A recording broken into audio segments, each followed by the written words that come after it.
Welcome friends to Vitor classes. So हम एक और वीडियो आपके लिए लेके आए हैं जो कि एनसीईआरटी क्लास 6 ज्योग्राफी चैप्टर 4 से वन लाइनर्स है। इस चैप्टर का नाम है मैप्स। ठीक है, तो चलिए इसमें वन लाइनर्स क्या क्या इस चैप्टर से निकल के आ रहे हैं वो हम सीखेंगे। तो अगर आप कोई भी एग्ज़ाम दे रहे हो, फॉर एग्जांपल एसएससी के एग्ज़ाम दे रहे हो, रेलवेज़ के एग्ज़ाम दे रहे हो, यूपीएससी भी दे रहे हो, तो ये बहुत ही हेल्पफुल है आप लोगों के लिए जानने के लिए। मैं ये नहीं कहता कि सिर्फ इसे पढ़ के आपके एग्ज़ाम्स सारे क्लियर हो जाएंगे, बट ये एक बहुत बड़ा इंपॉर्टेंट पार्ट है एनसीईआरटी, खास करके जो लोग यूपीएससी और एसएससी के एग्ज़ाम्स दे रहे हैं। तो प्लीज़ एटलीस्ट आप इन वीडियोस को, अगर आप टॉपिक्स पढ़े हुए हैं तो इन वीडियोस को, इस प्लेलिस्ट को अगर आप सिर्फ देखिएगा तो आपका पूरा का पूरा चैप्टर का रिवीजन हो जाएगा, इसकी गारंटी मैं दे सकता हूँ। तो चलिए हम शुरू करते हैं हमारा। तो पहला पॉइंट हम ये है, मैप के बारे में बताया गया। तो map is a representation or a drawing of earth surface or a part of it drawn flat surface according to a scale.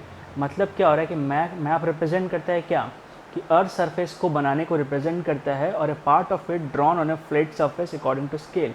और चाहे तो पूरे अर्थ को बनाने को या एक उसके पार्ट को बनाने के लिए फ्लैट सरफेस में, मतलब सीधे पेपर पे, आर्ट पेपर से बनाते हैं हम लोग, उस पर अकॉर्डिंग टू स्केल, स्केल के हिसाब से। स्केल के हिसाब से मतलब होता है कि अगर एक पार्ट को, मतलब 5 किलोमीटर को अगर हम 5 सेंटीमीटर से दिखा रहे हैं तो 10 किलोमीटर को 10 सेंटीमीटर से दिखाएंगे। ऐसा नहीं कि 5 किलोमीटर एक जगह 5 सेंटीमीटर से, एक जगह 5 किलोमीटर 20 सेंटीमीटर से। ये स्केल का मतलब होता है। तो मैप का मतलब यही है कि सिंपल एक ड्राइंग है अर्थ सरफेस का।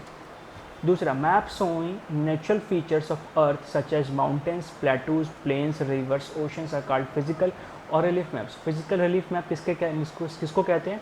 Those map showing natural features of earth, जो अर्थ का नेचुरल फीचर्स दिखाते हैं, जैसे mountain, plateaus, plains, rivers, oceans, इन सब से।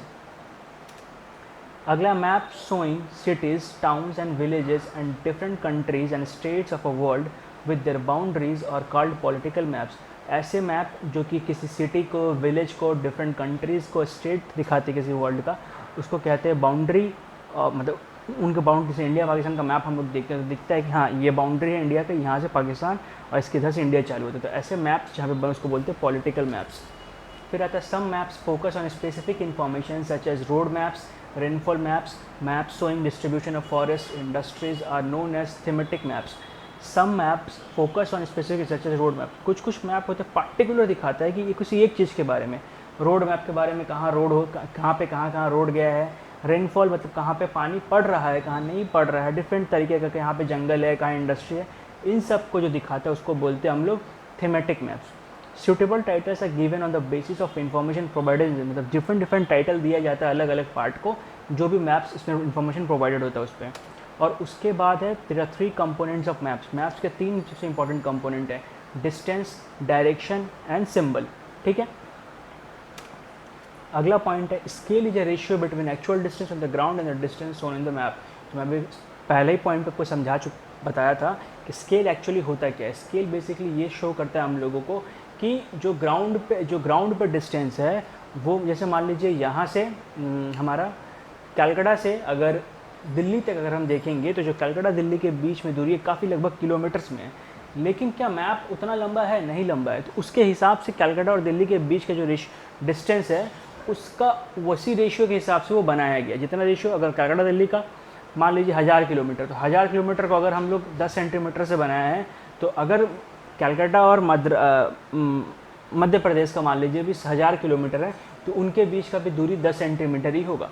ठीक है, अगर जहाँ पे हम डिस्टेंस शो कर रहे हैं उस मैप में। फिर when large areas like continents or countries are to be shown on a paper, then we use a small scale. For example, 5 centimeter on a map shows 500 kilometre. तो देखिए ये बहुत ही बड़ा डिफरेंस है जो आपको ध्यान में रखना है कि अगर बड़े चीज़ों का हम लोग दिखाते हैं मैप के ऊपर तो उस मैप को बोलते हैं स्मॉल स्केल मैप। जैसे कि अगर हम कॉन्टिनेंट्स दिखा रहे हैं, डिफरेंट कॉन्टिनेंट्स से दिखा रहे हैं, तो हर कॉन्टिनेंट को दिखाना पड़ेगा। तो अगर हम बड़ा जैसे कि मान लीजिए हर 1 किलोमीटर के लिए अगर हम 10 सेंटीमीटर ले लेते तो वो कभी कंप्लीट नहीं कर पाएंगे। उतना बड़ा पेपर हमारे पास पॉसिबल नहीं है, बना भी लिया जाए तो उसे ले जाना पॉसिबल नहीं है, या किसी को दिखाना पॉसिबल नहीं है। तो हम क्या करते हैं, इन सब चीज़ों के लिए बड़ा डिस्टेंस को, जैसे 500 किलोमीटर को 5 सेंटीमीटर में ले लेते हैं, तो इससे हम लोग स्मॉल स्केल मैप बोलते हैं। फिर तो मैंने small area like your village और a town is shown in a paper. जैसे मान लीजिए हमारा एक एरिया है, छोटा सा एरिया है, उस एरिया को मैप में दिखाना है कि अच्छा यहाँ मंदिर है, यहाँ मस्जिद है, यहाँ पे ये दुकान है, यहाँ पे वो दुकान है, यहाँ पे इस रोड का रास्ता जाता है, ये स्कूल है, हॉस्पिटल है। तो इसके लिए हम लोग क्या करते हैं, छोटा सा मतलब उसमें हर छोटे 500 मीटर पे क्या है दिखाएंगे, या अगर आपका बहुत छोटा है तो 10 मीटर पे क्या है, 20 मीटर पे क्या है, उसको बोलते हैं हम लोग लार्ज स्केल मैप। ठीक है। फिर आता है there are 4 major directions. Map में 4 मेजर डायरेक्शंस होते हैं, नॉर्थ, साउथ, ईस्ट, वेस्ट। इसके अलावा भी, और इसको हम लोग क्या बोलते हैं, कार्डिनियल पॉइंट्स। याद रखिएगा, जितने भी मेजर डायरेक्शंस दिखाते हैं उस जितने भी पॉइंट है नॉर्थ, साउथ, ईस्ट, वेस्ट को हम लोग क्या बोलते हैं, कार्डिनल पॉइंट्स।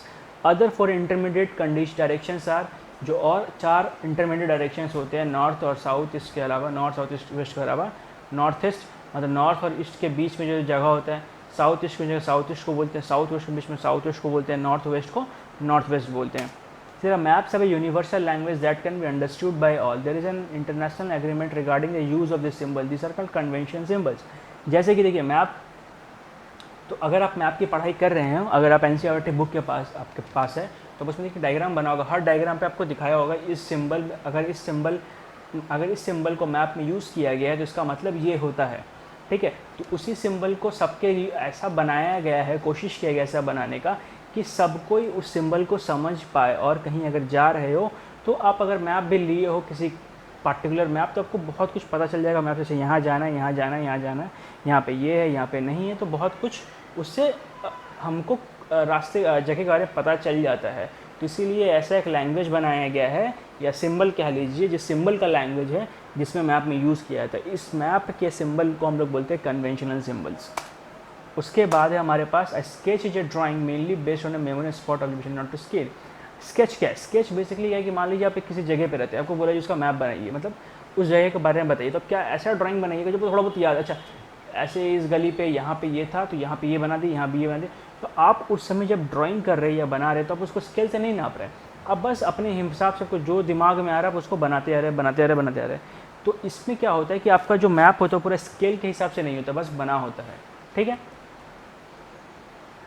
तो अगला पॉइंट हमारा प्लान। अब plan is a drying of small और इन लार्ज स्केल। प्लान क्या होता है? जैसे प्लान बनाते हैं हम लोग किसी चीज़ का प्लान, जैसे मान लीजिए एक बिल्डिंग बनाने का प्लान बना हुआ है, तो उस बिल्डिंग के चारों तरफ क्या होगा इर्द गिर्द, उस चीज़ को बनाने को हम लोग बोलते हैं कि प्लान।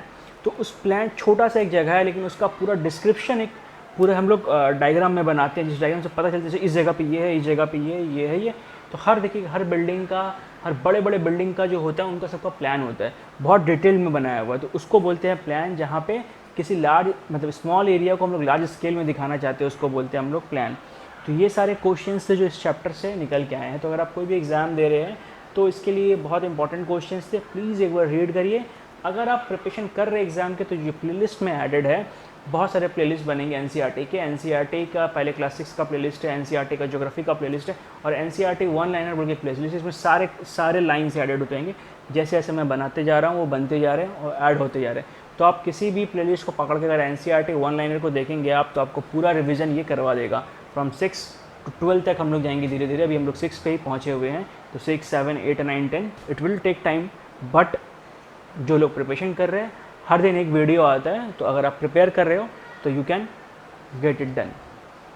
सो अच्छा लगा हो वीडियो तो प्लीज़ लाइक करें, शेयर करें, कमेंट करें, सब्सक्राइब करें। अपने दोस्तों को प्लीज़ बताएं कि they can find something like this, और ये बहुत इंपॉर्टेंट है आप लोगों के लिए जानना। ठीक है। So please subscribe, comment and share. Thank you for watching and all the best for exams. Work hard and qualify. Thank you.